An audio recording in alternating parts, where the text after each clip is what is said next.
বিরামহীন বর্ষণের ফলে যশোরের ২৫ ভাগ কৃষি জমির ফসল ক্ষতিগ্রস্ত হয়েছে।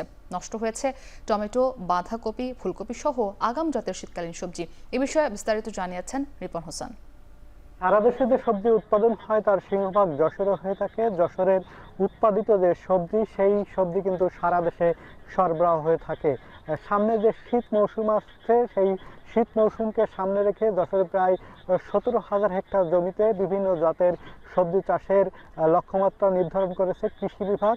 আগেভাগেই কৃষকরা সবজি উৎপাদন করতে শুরু করেছে। বিশেষ করে ফুলকপি, পাতাকপি, যে সবজিগুলো রয়েছে, সিম, মূলা, এই পালং শাক, এই সবজিগুলো কিন্তু তারা চাষ করতে শুরু করেছিলেন। যে সম্প্রতি যে বৃষ্টি হয়েছে গতকাল এবং এই ৩ দিনের যে বৃষ্টি হয়েছে, প্রায় ১৫০ মিলিমিটার বৃষ্টিপাত হয়েছে। সেই বৃষ্টির কারণে কিন্তু যারা কৃষক রয়েছেন তারা ক্ষতিগ্রস্ত হয়েছেন। বিশেষ করে যে জমিতে পানি বেঁধে তার যে ক্ষেতের যে সবজি রয়েছে সেই সবজি কিন্তু নষ্ট হয়েছে। এছাড়া অন্যান্য যে সবজি রয়েছে সেক্ষেত্রে ক্ষতি হচ্ছে। আমরা যদি সব মিলে বলি, সবজি এবং ধান সব মিলে কয়েক কোটি টাকার ক্ষতি কিন্তু এই সেক্টরে হবে যশোর থেকে, এমনটি জানিয়েছেন কৃষি বিভাগের পক্ষ থেকে। তো এই ছিল এখান থেকে আমার কাছে সর্বশেষ।